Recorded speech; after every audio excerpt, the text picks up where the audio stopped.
Assalamualaikum warahmatullahi wabarakatuh. Alhamdulillah, selalu saja kita memuji Sang Pencipta Allah dengan penuh keyakinan bahwasanya kalimat Alhamdulillah adalah solusi dari segala problematika kehidupan kita. Dia akan memberikan kita jalan keluar dari permasalahan yang sedang kita hadapi, dan juga dia akan menambah segala kebutuhan nikmat yang sedang kita butuhkan untuk roda kehidupan di muka bumi ini. Karena Allah Subhanahu wa taala telah menjanjikan dalam kitabnya, la in syakartum la azidannakum wa la in kafartum inna adzabi lasyadid. Kalau kalian bersyukur aku akan tambah, dan kalau kalian kufur adabku sangat pedih. Selanjutnya kita panjatkan salam hormat kita, salawat dan taslim kepada Nabi besar Muhammad sallallahu alaihi wasallam, manusia terbaik yang dipilih oleh Allah, yang telah dipilih oleh Allah Subhanahu wa taala untuk menutup risalah langit. Tidak lagi nabi dan rasul setelahnya. Dan manusia terbaik ini telah membawa kepada kita hukum halal haramnya Allah, sehingga kita punya panduan hidup, tahu mana boleh dan tidak boleh, mana yang diperintahkan dan dilarang oleh Sang Pencipta Allah. Oleh karena itu sangat wajar kita selalu mengucapkan salam hormat kepada beliau. Melanjutkan bedah buku kita, Kitab Minhajul Muslim tulis oleh Syekh Abu Bakar Jazair rahimahullah. Setelah panjang lebar membahas tentang masalah Jumat, dari keutamaan, fadilah, ya, dan apa saja harus dikerjakan oleh seorang muslim, maka kita akan masuk malam ini, semoga Allah berkahi, materi ke-11 masih dalam bab solat. Solat witir, solat sunnah subuh, solat rawatib atau yang mengiringi solat wajib, dan solat sunnah mutlak. Mengenai solat witir, yang pertama hukum dan definisi solat witir. Solat witir termasuk solat sunnah yang dianjurkan sekali, dan tidak semestinya seorang muslim meninggalkannya dalam kondisi apapun. Dalam prakteknya, hendaklah seorang muslim menjadikan solat witir sebagai penutup solat sunnah malamnya yang dikerjakan setelah solat isya. Karena solat tersebut hanya 1 rakaat jumlah minimalnya, sehingga disebut dengan solat witir atau ganjil. Sampai sini dulu sebelum saya baca dalilnya. Witir artinya ganjil. Dan dalam hadis dikatakan, innallaha witrun yuhibbu witra. Allah itu ganjil, suka dengan sesuatu yang ganjil. Makanya para ulama salaf dari sahabat, dari tabi'in, mereka kalau makan, mereka ganjilkan. Misalnya makan bismillah, mereka lepaskan alhamdulillah. Itu minimal 3 kali, sampai 5 kali. Abdullah bin Umar radhiyallahu anhu minum 1 gelas bisa sampai 11 kali. Bismillah minum, dilepas lagi alhamdulillah. Selalu dipilih angka ganjil. Karena dikatakan Allah Subhanahu wa taala suka dengan ganjil. Allah itu ganjil dan suka dengan yang ganjil. Ya.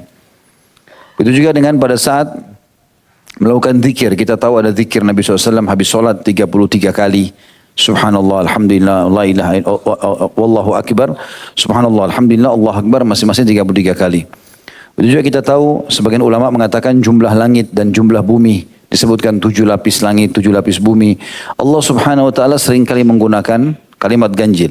Tetapi dalam masalah solat ini, solat witir disebutkan ganjil karena jumlah minimalnya, ini jumlah solat yang paling sedikit. Ada minimalnya 1 rakaat. Dan maksimal 3, ada riwayat yang menyebutkan 5 rakaat. Solat witir ini sangat dianjurkan. Kalau dalam madhab Hanafiyah atau Imam Abu Hanifah rahimahullah, beliau wajibkan. Satu-satunya solat sunnah diwajibkan adalah solat witir. Dan tentang masalah waktu yang paling baik, khilaf di antara ulama. Kapan witir dikerjakan paling afdal? Apakah sebelum tidur atau sesudah tidur? Ya, beranjak daripada hadis Nabi SAW yang pernah mendatangi rumah Abu Bakar dan Umar radhiyallahu anhuma. Beliau pernah mendatangi rumah Abu Bakar dan mendengarkan Abu Bakar sholat malam. Begitu juga dengan Umar. Kemudian Nabi SAW waktu ketemu sholat subuh bertanya kepada Abu Bakar, kapan kau witir hai Abu Bakar? Kata Abu Bakar, setelah isya ya Rasulullah. Jadi habis ba'diyah isya langsung sholat witir. Lalu Umar ditanya, kapan kau witir hai Umar? Kata Umar, aku witir di akhir malam ya Rasulullah, menjelang subuh. Maka Nabi SAW menunjuk Abu Bakar sambil mengatakan, orang ini mengambil agamanya dengan kehati-hatian. Ditunjuk Umar, orang ini mengambil agamanya dengan ketegasan. Maka beranjak daripada hadis ini, ulama berbeda pendapat tentang masalah mana lebih afdal, mengerjakan witir sebelum tidur atau sesudah tidur.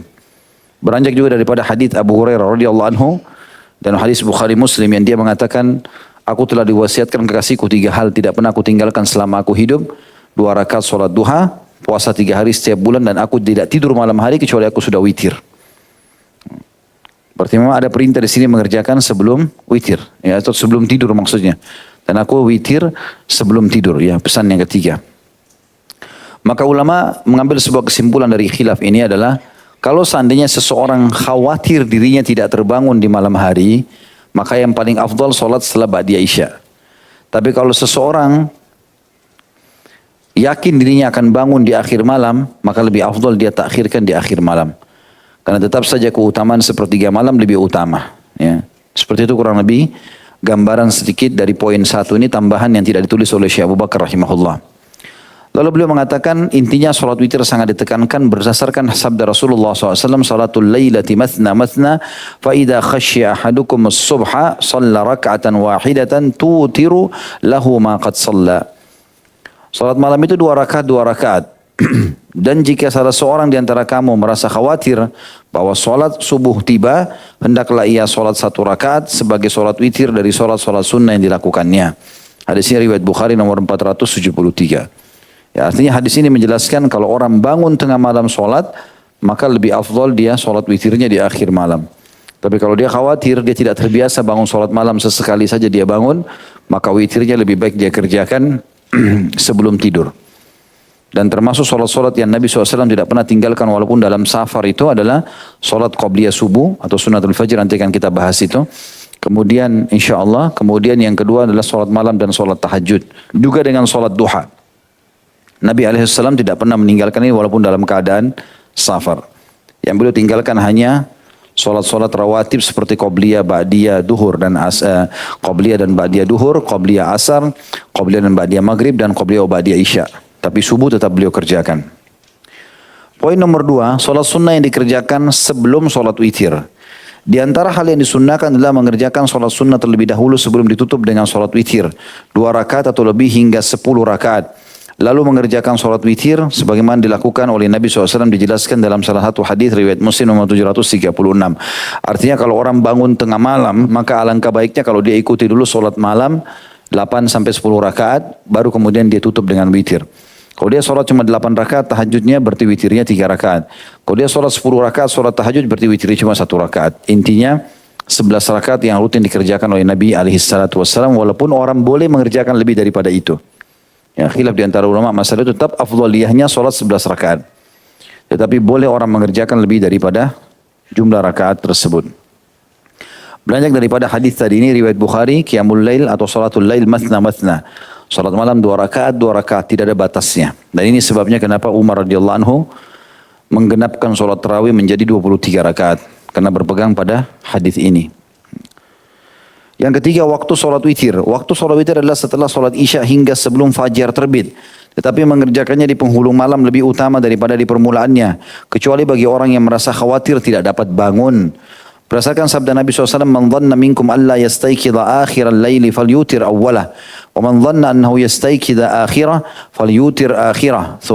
Fa inna salata akhiril laili mahdhuratun wa hiya afdal." Barang siapa di antara kamu yang menduga tidak dapat bangun di penghulung malam, di akhir malam, hendaklah ia sholat witir di permulaannya. Dan barang siapa di antara kamu yang menduga akan bangun di penghulung malam, hendaklah ia sholat witir di penghulung malam. Karena sholat sunnah di penghulung malam itu dihadiri oleh para malaikat dan itu lebih utama. Hadis ini sahih riwayat Ahmad nomor 13.795.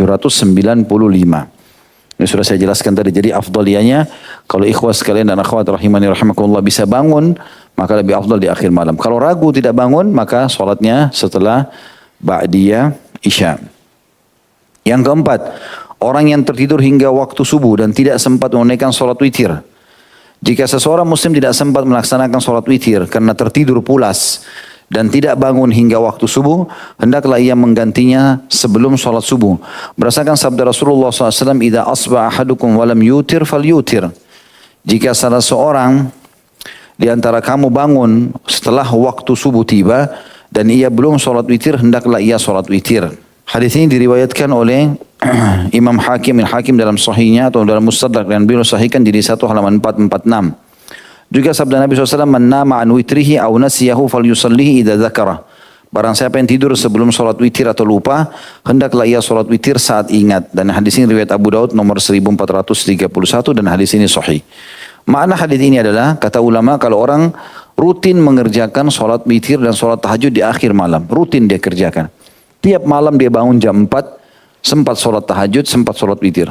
Tapi satu malam dia sempat kebablasan tidur, bangun pas azan. Bangun pas azan subuh. Kalau dia melihat masih ada jeda waktu antara azan iqamah dia bisa witir, dia kerjakan witir. Ya. Dia kerjakan witir karena dia sudah rutin mengerjakan itu. Ada beberapa masjid kan durasi azan iqamahnya kan lama sekali. Bisa 20 menit ya. Ada 15 menit. Maka ini sempat untuk mengerjakan sholat witir walaupun cuma 1 rakaat misalnya. Yang penting dia jangan meninggalkannya, gitu kan. Tetapi bukan yang dimaksud sini kalau sudah sampai azan iqamah subuh itu udah nggak boleh sama sekali. Karena banyak hadis, di antaranya hadis Nabi SAW yang berbunyi di awal bab sholat kita sudah bahas itu ya. Tidak lagi sholat sunnah setelah sholat wajib diiqamahkan. Jadi kalau sudah diiqamah sholat wajib nggak ada lagi sholat sunnah ya. Makanya kalau sudah iqamah sholat subuh nggak ada lagi sholat witir, nggak ada juga sholat qobliyah. Tapi dikerjakan nanti setelah terbit matahari sebelum duha. Nabi SAW pernah ketinggalan sholat malam. Beliau tertidur, bangunnya pas azan subuh. Dan beliau keluar mengimami sholat tanpa atau belum sholat tahajud dan witir. Maka Nabi SAW mengerjakan di waktu duha atau sebelum duha 12 rakaat. Yang tadinya 11 rakaat beliau kerjakan, akhirnya digenapkan jadi 12 rakaat. Kalau memang dikerjakannya sebelum sholat duha. Dan ini khusus bagi orang yang sudah terbiasa mengerjakannya.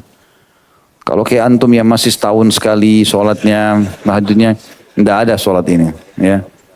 Siapa tahu ada orang begitu, cuma terawih saja kan. Terawih pun masih dipangkas-pangkas. Nah, dipilih mana sholat yang paling cepat nih. Inna atayna wal asr, ayo sholat di sana.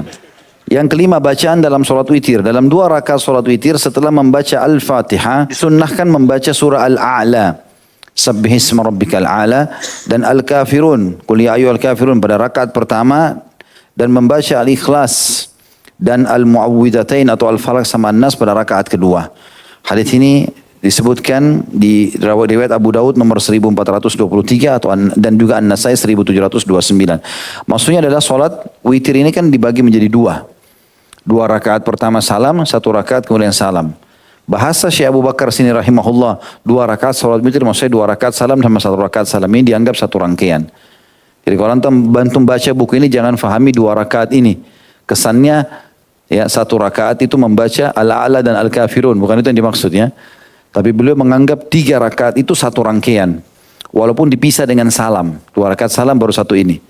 Makanya bahasa beliau di sini dalam 2 rakaat sholat witir. Setelah membaca Al-Fatihah disunnahkan membaca Al-A'la dan Al-Kafirun. Maksudnya di rakaat pertama sama rakaat kedua. Baca Al-Fatihah sama Sabbihisma rabbikal a'la, rakaat keduanya sama Al-Fatihah sama Al-Kafirun. Pada rakaat membaca dan Al-Kafirun pada rakaat pertama dan membaca surah Al-Ikhlas dan Al-Mu'awwidhatain pada rakaat yang kedua. Maksudnya Al-A'la di rakaat pertama, Al-Kafirun rakaat kedua dan rakaat ketiga yang dianggap adalah rakaat yang kedua di witir. Karena kalau dipisahkan dianggap 2 rangkaian, 2 rakaat sama 1. Maka membaca Al-Ikhlas, Al-Falaq dan An-Nas. Walaupun Al-Ikhlas saja sudah cukup. Tapi Nabi SAW pernah membaca 3 itu. Yang keenam, poinnya, makruh mengerjakan sholat witir berulang kali dalam 1 malam. Bahkan sebagian ulama menegaskan tidak boleh sama sekali. Kalau antum sudah witir di awal malam, maka kalau terbangun akhir malam cukup tahajud saja, tidak usah witir lagi. Beranjak daripada sabda Nabi SAW, la witrani bilailah. Tidak boleh ada 2 rakaat witir dalam 1 malam. Hadis ini riwayat Tirmidzi nomor 470 dengan sanad sahih. Jadi seseorang yang telah mengerjakan sholat witir pada permulaan malam, artinya setelah ba'di isya, lalu ia terbangun dan hendak mengerjakan sholat sunnah, hendaklah ia mengerjakan sholat sunnah malamnya. Dan tidak perlu mengulangi sholat witirnya berdasarkan sabda Nabi SAW, la witrani bilailah. Tidak boleh mengerjakan 2 witir dalam 1 malam. Itu semua berhubungan dengan masalah witir. Sekarang kita masuk ke sholat sunnah al-fajr.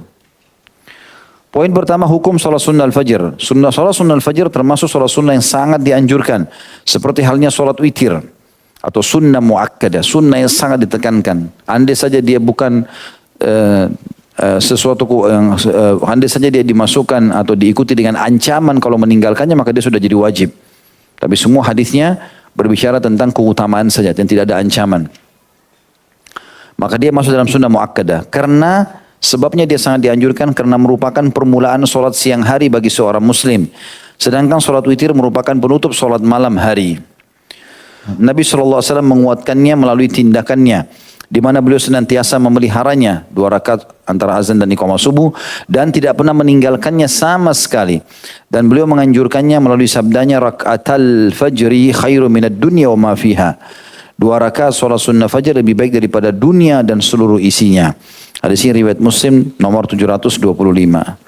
Ya, antum bayangkan kalau antum punya 1 joglo, kaya enggak kira-kira? Nah, semua punya antum ini. Tidak usah joglo lah, komplek ini saja. Ada 30 rumah, 50 rumah punya antum semua. Kaya enggak? Kalau 1 joglo, 1 Tangerang antum punya, kaya enggak? Baik. Kalau semua Jabotabek, luar biasa. Ya.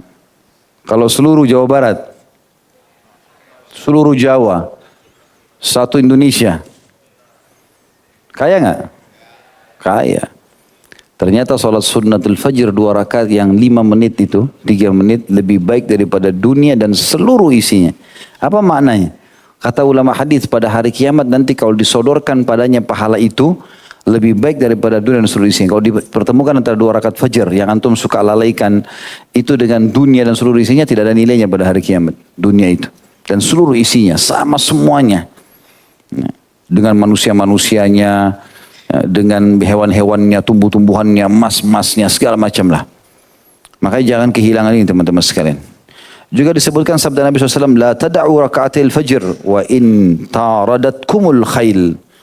Jangan pernah kalian meninggalkan 2 rakaat sholat sunnah al-fajr, sekalipun kamu sedang dikejar oleh kuda musuhmu. Hadis ini riwayat Imam Ahmad nomor 9000, Abu Daud 1258. Saking pentingnya, lagi perang pun, musuh lagi kejar kita, tetap sholat dalam kondisi kita. Jangan tinggalkan. Padahal ini sholat sunnah. Saking besarnya keutamaannya. Yang kedua, waktu sholat sunnatul fajr. Adapun waktu pelaksanaan sholat sunnatul fajr adalah di antara terbit fajar dan sholat subuh. Bagi seseorang yang tertidur hingga matahari terbit atau lupa dan tidak sempat mengerjakannya, hendaklah ia mengerjakannya ketika ingat. Kecuali telah memasuki waktu zawal atau tergelincirnya matahari. Maksudnya sudah masuk waktu duhur. Udah nggak boleh lagi. Maka ketika itu waktu pelaksanaannya telah gugur dan habis atau habis. Berdasarkan sabda Nabi SAW, man lam yusalli raka'atil fajr hatta tatlu asy-syams falyusallihima. Barang siapa yang belum sempat mengerjakan 2 rakaat salat sunnat fajr, salat sunnah fajr, hendaklah atau hingga matahari terbit, hendaklah ia mengerjakan 2 rakaat itu pada saat dia bisa mengerjakan. Hadis ini riwayat Baihaqi dengan sanad baik, jadi 2 halaman 484. Jadi kalau misalnya antum masuk masjid ternyata sudah iqamah, antum belum sholat sunnatul fajr, maka ikut sholat wajib sama imam. Tidak boleh sholat sunnah lagi karena sudah iqamah sholat subuh. Selesai salam antum zikir segala macam, nanti habis terbit matahari sebelum duha baru antum sholat sunnatul fajr. Ada pendapat sebagian ulama mengatakan kalau orang itu rutin mengerjakan sunnatul fajr dan dia betul-betul sudah niat mau mengerjakannya. Misal antum jalan ke masjid, sudah niat ingin mengerjakan di masjid, sudah tahu ini durasi menitnya keburu kok. Tapi qadarullah antum jalan ke Selio, ya. Atau misalnya antum tiba-tiba ditelepon, kalau yang sudah berumah tangga, telepon sama istri, kunci rumah ke bawah, mungkin ada tamu mau datang, ini orang tua mau datang segala macam. Kita kembali ke rumah, kasih kunci baru kita jalan lagi ke masjid. Tiba di masjid sudah iqamah, gitu. Maka kita sholat subuh, kemudian boleh dalam keadaan seperti ini orang kerjakan habis salam subuh langsung sholat sunnatul fajr. Tapi kondisinya seperti itu, ya. Dan ini juga antum harus lihat kondisi dan keadaan, kata sebagian ulama. Jangan dikerjakan di semua masjid karena orang bisa salah faham. Orang taunya habis subuh nggak boleh sholat sunnah. Padahal sebenarnya ada pengecualian dari sebagian umumnya ulama. Kata beliau, dalam suatu peperangan Rasulullah SAW dan para sahabatnya tertidur pulas dan tidak bangun hingga matahari terbit. Maka mereka bergeser sedikit dari tempat mereka dan Rasulullah SAW memerintahkan kepada Bilal supaya mengumandangkan azan. Lalu beliau mengerjakan 2 rakaat sholat sunnah sebelum sholat subuh. Lalu beliau berdiri dan mengerjakan sholat subuh. Hadis ini riwayat Bukhari nomor 595 dan Muslim 861. Ini kasusnya kalau orang kebablasan tidur sampai terbit matahari. Antum tergoda oleh syaitan, dikencingi kupingnya oleh syaitan, tidur. Kebablasan. Karena kata Nabi SAW, orang yang tidur pada saat azan, subuh kupingnya dikencingi oleh syaitan. Dia bangun sudah terbit matahari. Maka tetap dia sholat sunnatul fajr sebelum sholat subuh. Jangan dia kehilangan. Ya. Karena memang dasarnya dia kalau bangun dia akan sholat, ya, dia akan kerjakan. Poin nomor 3, tata cara pelaksanaan sholat sunnah fajr. Sholat sunnah fajr adalah 2 rakaat sholat sunnah yang dilakukan dengan ringan atau segera. Dengan membaca surah Al-Kafirun setelah Al-Fatihah pada rakaat pertama. Dan membaca surah Al-Ikhlas pada rakaat kedua setelah membaca Al-Fatihah. Yang dibaca dengan suara pelan. Jika seseorang hanya membaca Al-Fatihah saja, hal itu dibolehkan berdasarkan keterangan Aisyah radhiyallahu anha, karena Rasulullah SAW yusalli raka'ataini qabla al-ghada atau qabla al-ghadat fayukhaffifuhuma hatta idza anni la asyuk aqra fihima bi Fatihatil kitab am la. Rasulullah SAW biasa mengerjakan 2 rakaat surah sunnah Al-Fajr sebelum sholat subuh dan meringankan keduanya hingga aku merasa ragu apakah beliau membaca Al-Fatihah atau tidak. Hadis ini riwayat Malik nomor 286. Tentu di sini teman-teman ringannya sholat Nabi SAW itu bukan seperti ringannya sholat antum ini. Allah Akbar, Allah Akbar, Allah Akbar. Nabi SAW biasa sholatnya lama. Makanya Aisyah radhiyallahu anha heran melihat sholatnya Nabi berbeda, tidak seperti biasanya. Karena memang dasarnya sunatul fajr surahnya pendek. Al-Kafirun rakaat pertama sama Al-Ikhlas rakaat kedua. Gitu kan. Dan ini bukan maknanya Nabi SAW meninggalkan Al-Fatihah. Ya. Tapi Aisyah kaget melihat tidak seperti biasa Nabi SAW sholat seperti itu. Karena biasa sholat malam Nabi baca 5 juz gitu kan. Dari Al-Baqarah sampai An-Nisa baru ruku gitu kan. Maka cukup lama. Makanya Aisyah di sini merasa kok bisa Nabi sholat begitu cepat. Tapi tetap Nabi jaga walaupun waktunya sudah kepepet. Juga penuturan Aisyah radhiyallahu anha dalam riwayat lain, karena Rasulullah SAW yaqra'u fi raka'atil fajr qul ya ayyuhal kafirun wa qul huwallahu ahad wa kana yusirru bihima. Rasulullah SAW biasa membaca surat Al-Kafirun serta Al-Ikhlas pada 2 rakaat salat sunnah subuh dan beliau membaca keduanya dengan suara pelan. Hadis ini riwayat Muslim nomor 726. Perlu kita luruskan poin di sini. Pernah saya temukan ada orang mengatakan salat sunnatul fajr itu sebelum azan subuh. Ini keliru. Enggak ada dalil masalah itu. Sunnatul fajr maksudnya sholat sunnah fajr. Fajr adalah subuh. Sholat subuh itu sendiri. Yang Allah katakan dalam Al-Quran. A'udzubillahi minasyaitonirrajim. Inna Qur'an al-fajri kana mashhuda. Bacaan yang dikerjakan pada saat sholat subuh itu menjadi disaksikan oleh para malaikat. Jadi fajr sendiri memang istilah sholat subuh. Ya. Diistilahkan juga dengannya adalah subuh. Tapi banyak disebutkan dalam hadis adalah fajr. Makanya sunnatul fajr adalah antara azan dan iqamah subuh. Dan bukan sebelumnya. Sebelum itu adalah sholat tahajud dan witir saja. Poin nomor C sekarang. Setelah kita bahas sholat witir di poin A. Kita sudah bahas sunnatul fajr di poin B. Sekarang poin C-nya salat sunnah rawatib. Dan sholat sunnah rawatib adalah sholat sunnah sebelum dan sesudah sholat wajib. Yaitu 2 rakaat sebelum duhur, 2 rakaat sesudahnya, 2 rakaat sebelum asar, 2 rakaat sesudah maghrib, atau 2 rakaat ya, serta 2 atau 4 rakaat sesudah isya. Berdasarkan keterangan Ibnu Umar radhiyallahu anhu, beliau berkata, "Hafiztu minan Nabi sallallahu alaihi wasallam 10 rakaat. Rak'ataini qabla adh-dhuhri wa rak'ataini ba'daha wa rak'ataini ba'da al-maghrib fi baiti wa rak'ataini ba'da al-isya'i fi baiti wa rak'ataini qabla salati subhi." Artinya aku telah menghafal dari Nabi SAW 10 rakaat sholat sunnah, maksudnya mendampingi sholat wajib. Yaitu 2 rakaat sebelum duhur, ini 2 rakaat sesudah duhur berarti 4, 2 rakaat sesudah maghrib berarti 6, dan beliau mengerjakan di rumahnya, maksudnya sholat sunnah, ba'diyah maghrib. Kemudian 2 rakaat sesudah isya, ini ya 10 atau 8 ya. Dan 2 rakaat sebelum subuh, artinya sebelum sholat subuh antara azan dan iqamah, ini berarti 10 rakaat. Hadis ini riwayat Bukhari nomor 1180, Imam Muslim 729. Juga berdasarkan keterangan Aisyah radhiyallahu anha, karena Rasulullah SAW la yadha'u arba'an qabla duhur. Kalau tadi hadis Ibnu Umar sebelumnya, Nabi kerjakan qabliyah duhur 2 rakaat. Kalau hadis Aisyah yang sekarang adalah disebutkan Rasulullah SAW tidak pernah meninggalkan 4 rakaat sebelum duhur. Hadis ini riwayat Bukhari nomor 1182. Jadi ini teman-teman tidak bentrok ya satu sama yang lain. Karena ada juga hadis yang lain yang kata Nabi SAW, "Man hafidha 12 rakaat fi kulli yawmin wa laila banallahu lahu baitan fil jannah."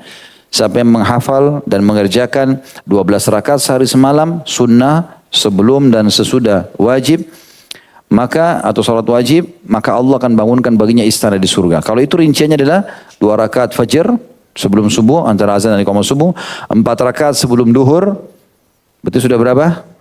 6.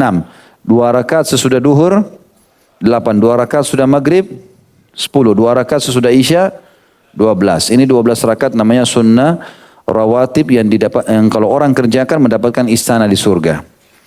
Tapi teman-teman tentu semua hadis-hadis ini punya keutamaan dan tersambung satu sama yang lain.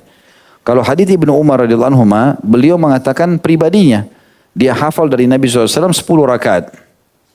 2 rakaat sebelum subuh, 2 rakaat sebelum duhur, 2 rakaat sesudah duhur, 2 rakaat sesudah maghrib, 2 rakaat sesudah isya. 10 rakaat.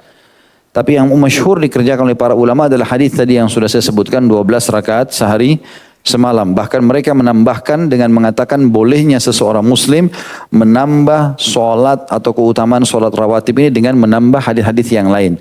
Misalnya hadis Nabi SAW, man hafidha 4 rakaatin qabla dhuhri wa 4 ba'dah, haramallahu alaihin nar. Sampai menjaga 4 rakaat sebelum duhur dan 4 rakaat sudah duhur, Allah akan haramkan baginya api neraka. Kalau kita berpegang pada hadis yang 12 rakaat, tadi 2 rakaat sebelum subuh, kemudian 4 rakaat sebelum duhur dan 2 rakaat sudah duhur. Maka seseorang menambah 2 rakaat lagi habis duhur untuk menggabungkan 2 buah hadis. Mendapatkan keutamaan yang 12 rakaat sehari semalam dan mendapatkan juga 4 rakaat sebelum dan sudah duhur yang terharamkan dari api neraka. Kemudian juga kalau ada yang bertanya tentang masalah sholat. Nah, biasanya ada masjid habis azan maghrib langsung iqamah. Seakan-akan tidak ada sholat qobliyah maghrib. Padahal sebenarnya dari hadis yang 12 rakaat dan 10 rakaat tadi memang tidak disebutkan qobliyah maghrib. Tapi ulama mengatakan ada hadis ini. Hadis ini berbunyi, kata Nabi SAW, ma baina kulli adzanaini sholah. Di antara 2 azan, maksudnya azan dan iqamah, terdapat sholat sunnah. Hadis ini riwayat Bukhari nomor 624 dan Imam Muslim 838. Jadi ini ada hadisnya. Artinya ada qobliyah maghrib, ada qobliyah isya. Walaupun tidak masuk di 12 rakaat tadi untuk mendapatkan istana di surga. Ini tambahannya. Berarti kalau kita hitung ada 2 rakaat sebelum subuh, ada 4 rakaat sebelum duhur, ada 4 rakaat sesudah duhur, gitu kan? Ada juga qobliyah maghrib 2 rakaat, ba'diyah maghrib 2 rakaat, qobliyah isya 2 rakaat, ba'diyah isya 2 rakaat. Ya, jadi sudah berapa rakaat itu? Coba kita hitung, 2 rakaat fajr, 4 rakaat sebelum duhur, berapa? 6. 4 rakaat sudah duhur, 10. 2 rakaat sebelum maghrib, 12. 2 rakaat sudah maghrib, 14. 2 rakaat sebelum isya, 16. 2 rakaat sesudah isya, 18 rakaat. Ditambah lagi, ya terakhir yang berhubungan dengan sholat qobliyah ini, atau ba'diyah, ya qobliyah tepatnya, adalah 4 rakaat sebelum asar. Ya. Berarti jumlahnya semua 22 rakaat. Ya. 22 rakaat. Tadi kan 18 tambah 4, 22. Beranjak daripada hadis ini yang kata Nabi SAW, rahimallahu imra'an shalla arba'an qabla al-asr. Semoga Allah merahmati orang yang menunaikan 4 rakaat salat sunnah sebelum asar. Hadis ini riwayat Tirmidzi nomor 430 dan hadisnya hasan. Berarti total semua kalau orang mau jaga itu 22 rakaat. Dia sudah dapatkan keutamaan istana di surga, dia dapat keutamaan terharamkan dari api neraka. Dia dapat juga doa rahmatnya Nabi SAW karena mengerjakan 4 rakaat sebelum asar. Poin D, solat tatawu atau solat sunnah mutlak, ini sama. Tatawu artinya tambahan, mutlak juga adalah sesuatu yang dikerjakan kapan saja orang mau. Ya, nanti akan ada penjelasan tentang jenis-jenisnya ya. Poin nomor 1 di poin D ini adalah keutamaan solat tatawu atau solat sunnah mutlak. Dalam sholat sunnah mutlak terkandung suatu keutamaan yang besar. Sebagaimana Rasulullah SAW bersabda, ma adinallahu li'abdin fi syai'in afdala min raka'ataini yusallihima wa innal birra la yudharra ala ra'sil abdi madama fi salatih. Allah tidak mengizinkan dengan mendengar dan menerima suatu ibadah terhadap seorang hamba atau dari seorang hamba yang lebih utama daripada 2 rakaat sholat sunnah yang akan dikerjakannya. Dan sungguhnya kebaikan akan ditaburkan di atas kepala seorang hamba selama ia masih dalam sholatnya. Hadis ini sahih riwayat Tirmidzi nomor 2911. Juga sabda Rasulullah SAW yang ditujukan kepada seseorang yang bertanya mengenai amalan yang dapat menyandingkannya dengan beliau kelak di surga. Jadi ada seorang sahabat bilang, ya Rasulullah, doakan saya supaya saya bersama Anda di surga. Kata Nabi SAW, ada permintaan lain? Dia bilang tidak ada. Sampai 3 kali. Hanya Nabi SAW mengatakan, a'inni ala nafsika bikathratis sujud. Bantulah aku untuk memperoleh keinginanmu dengan memperbanyak sujud. Hadis riwayat Muslim nomor 489. Poin nomor 2, hikmah sholat sunnah mutlak. Adapun di antara hikmah sholat sunnah mutlak adalah menambal kekurangan dalam sholat wajib. Nanti di timbangan amal hari kiamat. Sebagaimana Rasulullah SAW bersabda, Inna awwala ma yuhasabun nasu bihi yawmal qiyamati min amalihim as-salah. Yaqulu Rabbuna lil malaikati wa huwa alam, unzuru fi salati abdi, atammaha aw naqasaha, fa idza kanat tammatun kutibat lahu tammah, fa idza kanat tammatan kutibat lahu tammah, wa in kana intaqasa minha syai'an qala unzuru hal li abdi min tatawwu', fa in kana lahu tatawwu' qala atimmu li abdi faridatan min tatawwu'ihi, thumma tu'khadul a'malu ala dhalik. Sesungguhnya amal manusia yang pertama kali akan dihisab pada hari kiamat adalah salat, di mana Rabb kita akan berfirman kepada para malaikat dan dia mengetahui segala sesuatu. Artinya Allah tanya malaikat tapi Allah sudah tahu. Lihatlah salat hambaku, apakah telah sempurna atau masih ada kekurangan. Jika sempurna niscaya ditulis telah sempurna. Tetapi jika masih ada kekurangan, niscaya Allah berfirman, lihatlah apakah pada hambaku terdapat salat sunnah. Jika padanya terdapat salat sunnah, maka Allah berfirman, sempurnakanlah kekurangan dalam salat wajib hambaku dengan salat sunnahnya. Kemudian dilakukan hisab pada amal lainnya ya sesuai dengan hal tersebut. Hadis ini riwayat Abu Daud nomor 864, Ahmad 9210. Ya artinya kalau salat sunnahnya, salat wajibnya kurang, salat sunnah mutlak dan tatawu ini akan melengkapkan kekurangan tersebut. Yang ketiga, waktu sholat sunnah mutlak. Malam dan siang adalah waktu untuk mengerjakan sholat sunnah mutlak. Selain 5 waktu yang tidak ada sholat sunnah di dalamnya, yaitu setelah terbit fajar hingga terbit matahari. Ini nggak boleh antum sholat sunnah mutlak. Ya. Jadi habis subuh, habis iqamah subuh sampai terbit matahari. Ini karena iblis mengeluarkan tanduknya dan para pengikutnya sedang sujud kepadanya. Kecuali tadi saya bilang pendapat kecil di antara ulama atau sebagian kecil yang mengatakan boleh sholat sunnatul fajar setelah salam sholat wajib kalau dia rutin mengerjakan. Dan sudah niat mau mengerjakan tapi terhalangi dengan udzur. Yang kedua dari terbit matahari hingga matahari naik sekitar 1 tombak atau sepenggalannya. Ya. Artinya ada orang kadang-kadang langit masih sedikit samar-samar belum terang dia sudah sholat sunnah. Semestinya belum boleh di situ. Ya. Yang ketiga, tengah hari hingga matahari tergelincir. Sebagian ulama mengatakan ini kurang lebih setengah jam sebelum duhur. 20 menit ya. Seperti itulah ini waktu yang dilarang sholat sunnah. Yang keempat, sehabis waktu sholat asar hingga sinar matahari berwarna kekuning-kuningan. Artinya sampai menjelang maghrib nanti. Kemudian yang kelima, ketika sinar matahari berwarna kuning-kuningan hingga matahari terbenam. Intinya 2D sama E ini tidak boleh sholat habis asar sampai terbenam matahari. Ketentuan tersebut berdasarkan sabda Rasulullah SAW yang ditujukan kepada Amr bin Abasa radhiyallahu anhu yang bertanya kepada beliau mengenai waktu sholat. Seraya bersabda, "Shalla salat as-subhi, thumma aqsur anis salati hatta tatlu' asy-syamsu tartafi', fa innaha tatlu'u baina qarnay syaitanin wa hina idzin yasjudu laha al-kuffar. Thumma salli fa inna as-salata mashhudatun mahduratun hatta yastaqilla adh-dhillu bir-rumhi. Thumma aqsur anis salati fa innahu hina idzin tusjar jahannam ay yuqad. فإذا أقبل الفيء فصلي فإن الصلاة مشهودة محظورة حتى تصلي العصر ثم أقصر atau ثم أقصر ya bisa juga dibaca ثم أقصر عن الصلاة حتى تغرب الشمس فإنها تغرب بين قرني شيطان وحينئذ يسجد لها الكفار. Kerjakanlah sholat subuh, kemudian setelah itu tahanlah dirimu dari sholat hingga matahari terbit dan meninggi. Maksudnya antara subuh sampai terbit matahari jangan sholat. Karena matahari itu terbit di antara 2 tanduk syaitan. Dan saat itu orang-orang kafir sedang sujud kepadanya. Jadi biasanya penyembah-penyembah iblis itu, iblis suka menaruh tanduknya di antara matahari. Jadi kesannya matahari ada di tengah-tengah kepalanya, padahal menipu. Ya. Jadi kesannya di antara 2 tanduknya.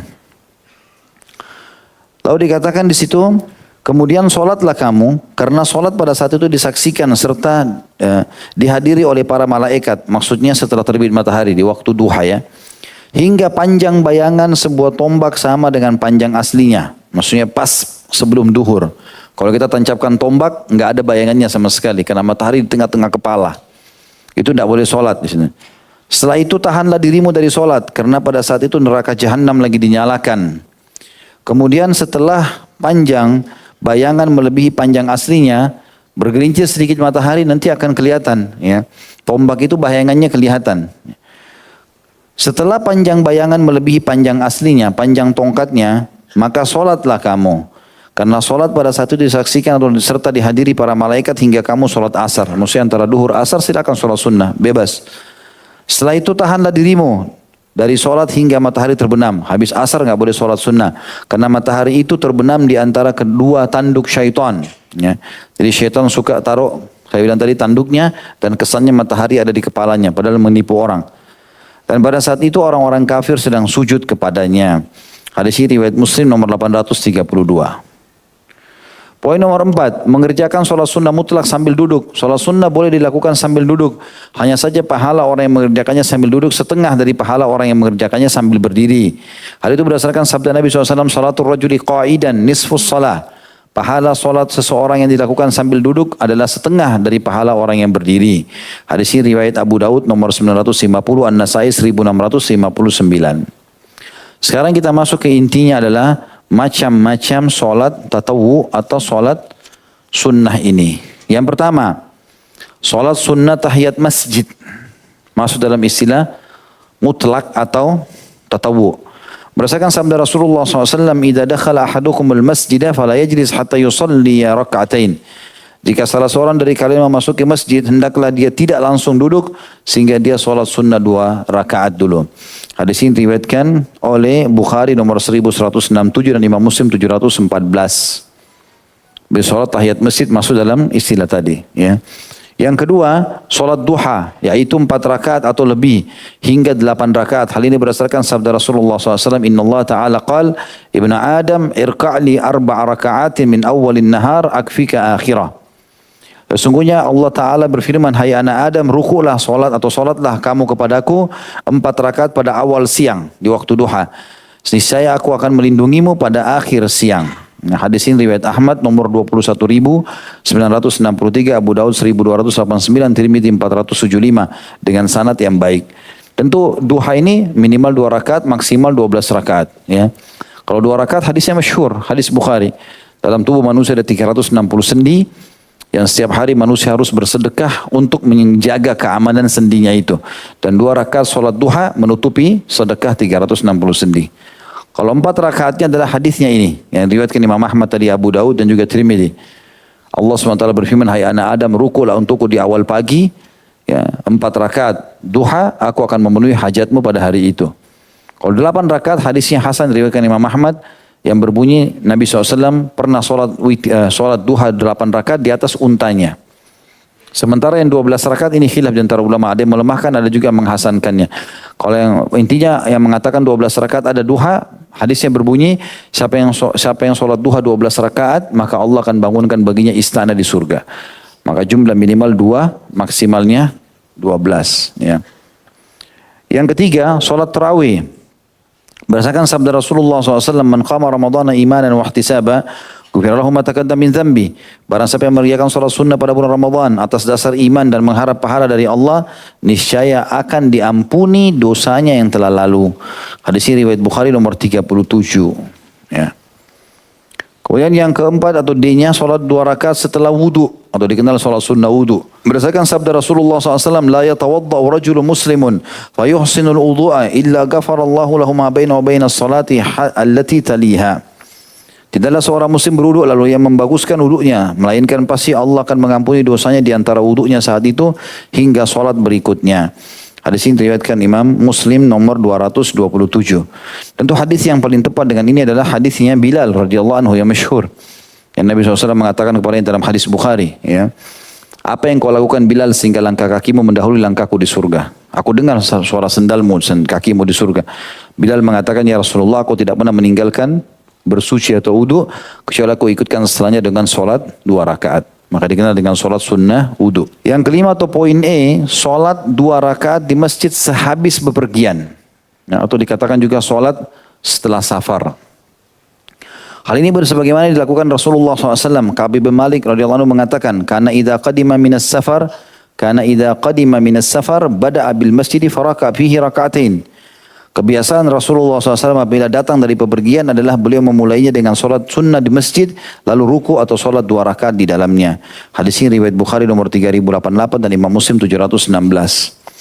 Jadi hadis ini yang dimaksudkan adalah solat sunnah biasa. Baik antum mau niatkan tahiyat masjid, intinya antum turun di bandara, di stasiun, di terminal, sebelum naik mobil segala macam, antum solat 2 rakaat. Sunnah Nabi SAW. Beliau begitu kalau datang dari safar solat. Bisa tahiyat masjid, bisa solat sunnah wudu, bisa solat mutlak, niat umum saja. Mau solat pendekatan diri kepada Allah juga bisa. Ya. Yang selanjutnya yang keenam, atau poin F-nya, 2 rakaat solat taubat. Berdasarkan sabda Nabi SAW, "Ma min rajulin yudhnibu dhanban, thumma yakumu fayatatahhar, thumma yusalli raka'atain, thumma yastaghfirullaha illa ghafarallahu lah." Tidaklah seseorang melakukan satu perbuatan dosa, lalu ia berdiri dan bersuci atau berwudu, lalu sholat 2 rakaat, lalu memohon ampun kepada Allah, melainkan Allah mengampuni dosanya yang diperbuatnya itu. Hadis ini riwayat Tirmidzi nomor 406. Hadis ini hasan. Selanjutnya yang ketujuh adalah 2 rakaat sebelum maghrib. Ini dalil yang sangat kuat yang membantah orang bilang tidak ada sholat qabliyah maghrib. Hadisnya jelas, kata Nabi SAW, "Sallu qabla al-maghrib, thumma qala fi tsalitsa liman sya'." Salatlah sunnah kalian sebelum maghrib. Selanjutnya beliau bersabda dengan hal yang sama 3 kali. Lalu beliau mengatakan di kali ketiganya, bagi yang menghendaki. Perhatikan footnote nomor 908 diriwayatkan Imam Bukhari nomor 7368. Ya. Jadi semestinya orang kasih kesempatan orang sholat sunnah maghrib karena hadisnya jelas masalah itu. Oke, itu tadi yang ke 5, 6, 7, 8 sekarang. Poin H, 2 rakaat sholat istikharah.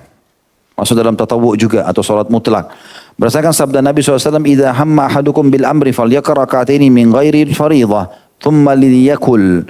Jika salah seorang dari kalian sengaja untuk menjalankan suatu urusan, ada hajat dia mau menikah, mau melamar, mau bekerja, mau pindah rumah, mau apa saja, pindah kota. Hendaklah ia ruku sholat 2 rakaat di luar sholat wajib. Lalu setelah itu dia berdoa. Ini doa istikharanya. Jadi yang belum hafal bisa difoto di handphonenya. Diulang-ulangin baca. Allahumma inni astakhiruka bi'ilmika. Ya Allah, aku meminta petunjuk kepadamu dengan ilmumu. Ya. Kalau teman-teman pegang buku, di garis bawah itu ya. Allahumma inni astakhiruka bi'ilmika. Itu kan ada koma setelahnya, bahasa Arabnya. Lihat nggak? Itu di garis bawahi, dikasih angka 1 di atasnya. Angka 1 kecil. Jadi antum cara hafalnya nanti seperti dibagi-bagi doa ini. Ya. Allahumma inni astakhiruka bi'ilmika. Allahumma ya Allah, inni sungguhnya aku astakhiruka bi'ilmika. Aku memohon pilihan kepadamu ya, dengan keluasan ilmumu. Potongan kedua, wa astaqdiruka biqudratik. Garis bawahi kasih angka 2 di atasnya. Wa astaqdiruka biqudratik. Dan aku meminta keputusan kepadamu dengan kekuasaanmu. Ya. Potongan ketiganya, wa as'aluka min fadlikal azim. Ini di garis bawahi kasih angka 3 di atasnya. Dan aku memohon dengan karuniahmu yang agung. Artinya rezekimu yang luas yang akan kau berikan kepadaku. Potongan keempat, fa innaka takdir wala akdir wa ta'lam wala a'lam wa anta 'allamul ghuyub. Ini satu baris. Fa innaka takdir, sungguhnya kau mampu, wala akdir, dan aku tidak mampu, wa ta'lam, dan engkau mengetahui, wala a'lam, dan aku tidak mengetahui, wa anta 'allamul ghuyub, dan kau zat yang maha mengetahui semua yang gaib. Ini di garis bawahi, fa innaka takdir sampai 'allamul ghuyub, ya. Ditulis angka 4 di atasnya. Ini potongan keempat. Lalu kemudian kita mulai masuk ke doa. Doa istikharanya. Allahumma in kunta ta'lam anna hadzal amr. Ya Allah, kalau seandainya perkara ini menurutmu, ya, khairun li, baik untukku, fi dini, di dalam agamaku, wa ma'ashi, dan kehidupanku sehari-hari, wa akibati amri, dan perkara urusan akhiratku nanti. Ini potongan di garis bawahi, ya. In kunta ta'lam anna hadzal amr khairun li fi dini wa ma'ashi wa akibatu amri. Ini di garis bawahi dikasih angka 5. Khusus di sini teman-teman di kalimat amr, hadal amr. Lihat nggak? Jelas nggak lihat itu? Allahumma in kunta ta'lam anna hadal amr. Ya. Antara kalimat amra dan khair itu antum tuh kasih titik-titik kecil. Di buku antum kasih titik-titik kecil. Di situ antum boleh sebutkan hajat antum. Ya, sebagian ulama menganjurkan doa ini dibaca setelah salam sehingga antum bisa masukkan dalam bahasa Indonesia pun. Misalnya antum bilang Allahumma in kunta ta'lam anna hadzal amr, lalu langsung bilang pernikahan saya sama fulana, ya. Pekerjaan saya di perusahaan ini, pindah rumah saya di sana, persahabatan saya sama si fulan, gitu kan. Baru masuk ke khairun li, baik untukku. Jadi di situ antara amr dan khair masukkan hajat kita. Jelas nggak? Baik. Cepat sekali. Baiklah. Lalu kita masuk ke potongan ke-6 dari doa ini. Faqdurhu li wa yassirhu li thumma barik li fi. Kalau antum mau lebih baik sebenarnya ini masuk dalam potongan kelima. Jangan dipisahkan, tidak apa-apa, masuk nomor 5 aja. Tadi kan in kunta ta'lam anna hadzal amr, masukkan hajat kita apa? Khairun li fi dini wa ma'ashi wa akibati amri. Lalu sambung faqdurhu li, ya Allah takdirkanlah dia untukku, wa yassirhu li, mudahkan dia untukku, thumma barik li fi, dan berkahi aku padanya. Maksudnya berkah selalu cukup. Ini semua masuk dalam satu rangkaian poin nomor 5, potongan nomor 5 di doa ini. Ya. Kemudian potongan yang ke-6-nya, wa in kunta ta'lam anna hadzal amr, ini mirip dengan tadi ya. Cuma bedanya ini, kalau seandainya ya Allah sesuai dengan ilmumu bahwa perkara ini, ya titik-titik di situ. Kalimat anna hadzal amr titik-titik, sebutkan hajat antum. Pernikahan saya sama fulan, sama fulana, pindah kerja, segala macam. Syarrun li, buruk untukku. Ya. Fi dini, di dalam urusan agamaku. Wa ma'ashi, dan kehidupanku sehari-hari. Wa akibati amri, dan urusanku nanti di akhirat. Fasrifhu anni, alihkan aku darinya. Ya. Itu terjemahannya juga benar. Maka palingkanlah ia dariku. Artinya buat aku jadi tidak suka. Itulah. Seperti itu maknanya. Kemudian wasrifni anhu, dan juga palingkan ia dari aku. Ya. Maaf, di sini fasrifhu anni, alihkan dia dari aku, buat dia tidak suka. Ya. Buat sesuatu itu tidak jadi buat aku. Wasrifni anhu, buat juga aku tidak suka. Ya. Seperti itu maknanya. Palingkan juga aku darinya. Waqdurli khaira, dan takdirkanlah kebaikan itu untukku, haitsukan, dimanapun itu berada, thumma raddini bihi, lalu buatlah aku ridho menerimanya. Ini semua rangkaian potongan 6. Ya, untuk menghafal dimudahkan seperti itu. Kalaupun tidak hafal, intinya teman-teman dalam hadis yang sahih riwayat Bukhari, kata para sahabat, kami diajarkan oleh Nabi SAW istikharah sebagaimana kami diajarkan ayat-ayat Al-Quran oleh Nabi SAW. Karena pentingnya. Sampai perkara-perkara kecil pun mereka istikharahkan. Karena sebagian ulama mengatakan istikharah adalah jalan pintasnya doa.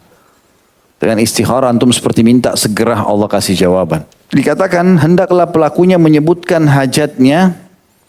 Maaf, tadi itu putnot nomor 909 adalah hadis Bukhari nomor 6382. Doa istikharah itu disebutkan dalam hadis Bukhari nomor 6382.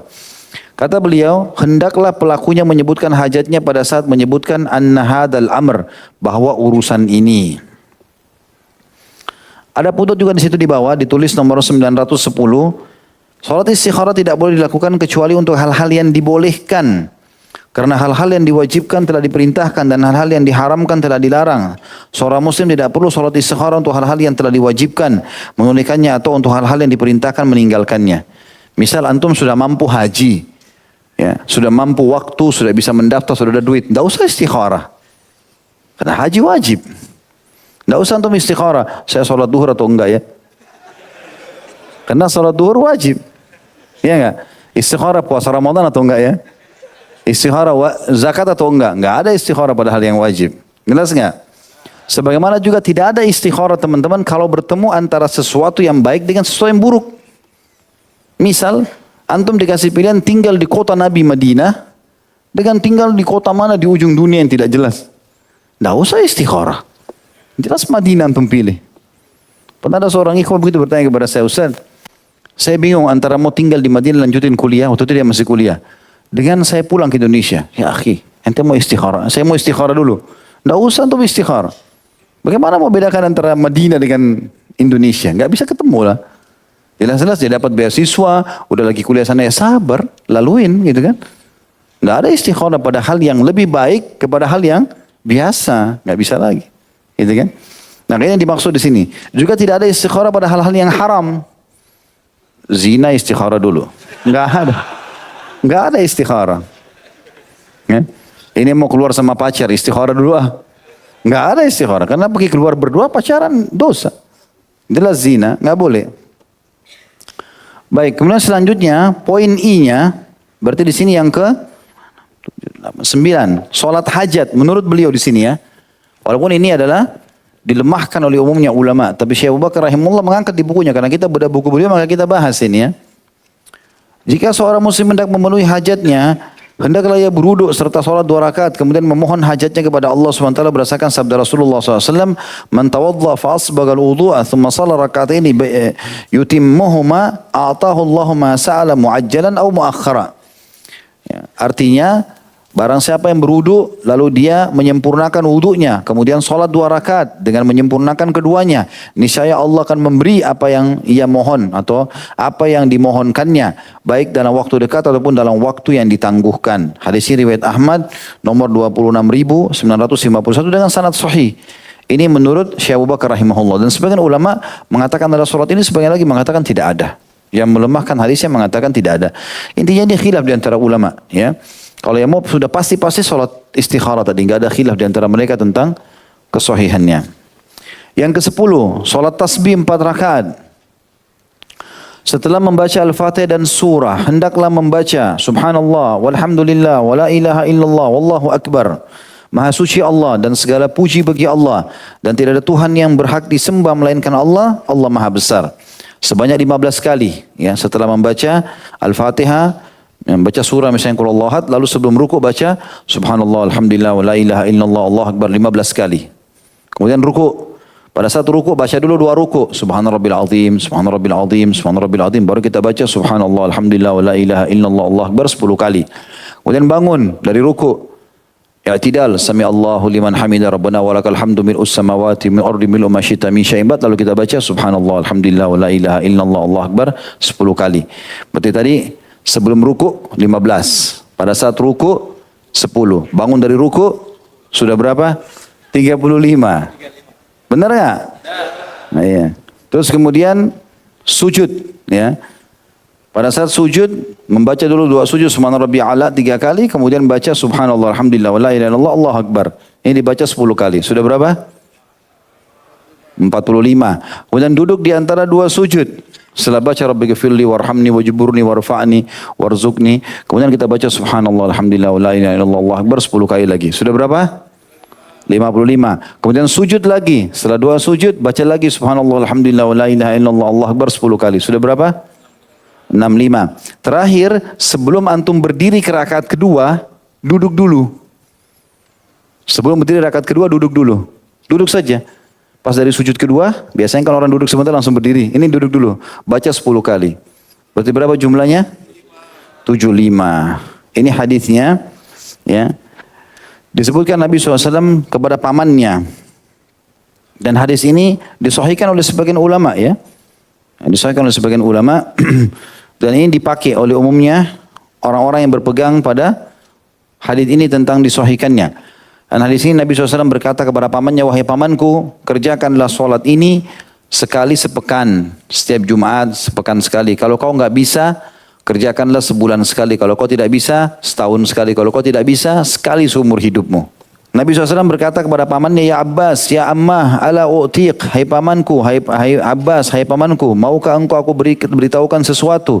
Selanjutnya beliau memberitahukan tata cara solat tasbih kepada pamannya seperti tadi, 75 kali baca tasbih. Lalu beliau bersabda, ini stata'ata an tusalliha fi kulli yaumin marratan fafa'al. Ini tadi yang belum saya sebutkan ya. Kata Nabi SAW, jika engkau mampu lakukan setiap hari, satu kali lakukanlah. Fa in lam tastati fa fi kulli jum'ah marrah. Kalau kau tidak mampu setiap hari maka minimal setiap Jumat sekali. Fa in lam taf'al fa fi kulli sanatin marrah. Kalau kau tidak bisa juga lakukan setahun sekali. Fa in lam taf'al fa fi umrika marrah. Kalau kau tidak bisa lakukan pun seumur hidup sekali. Yang ke-11, sujud syukur. Jika seseorang muslim mendapatkan suatu nikmat, misalnya memperoleh sesuatu yang diinginkannya atau terhindar dari musibah, hendaklah ia bersujud kepada Allah SWT sebagai ungkapan rasa syukur atas karunia nikmatnya. Karena ketika Rasulullah SAW mendapatkan sesuatu yang membahagiakannya atau menyenangkannya, maka beliau bersujud sebagai ungkapan rasa syukur kepada Allah yang Maha Tinggi. Karena itu saat Jibril datang kepada Nabi SAW dan berkata, man shalla alaika salatan sallallahu alaihi biha asyara. Barang siapa yang membaca salawat kepadamu satu kali, sallallahu alaihi wasallam, niscaya Allah akan membaca salawat atau mencurahkan rahmat kepadanya 10 kali, maka beliau sujud kepada Allah sebagai ungkapan rasa syukur kepada Allah Subhanahu wa taala. Hadis riwayat Ahmad nomor 1667. Tapi khusus masalah sujud syukur ini tidak ada kewajiban suci. Wudu enggak usah. Ya, tinggal menghadap kiblat, sujud. Yang penting aurat kita tertutup. Ya. Begitu juga yang selanjutnya yang ke-12 masalah sujud tilawah. Jadi kalau kita baca ayat-ayat Al-Quran ada kalimat wasjud, ya, fasjud misalnya, sujudlah, maka itu sunnahnya sujud. Disunnahkan berdasarkan sabda Nabi SAW, idza qara ibnu Adam as-sajdata i'tazala asy-syaitanu yabki yaqul ya wailah umira bis-sujudi fasajad falahul jannah wa umirtu bis-sujudi fa asaitu faliyan nar. Jika Ibnu Adam membaca ayat sajdah, niscaya syaitan kabur sambil menangis seraya berkata, celaka, ia diperintahkan supaya bersujud, lalu dia pun sujud sehingga dia berhak mendapatkan surga. Sedangkan aku diperintahkan supaya bersujud, tapi aku membangkang sehingga aku berhak mendapatkan neraka.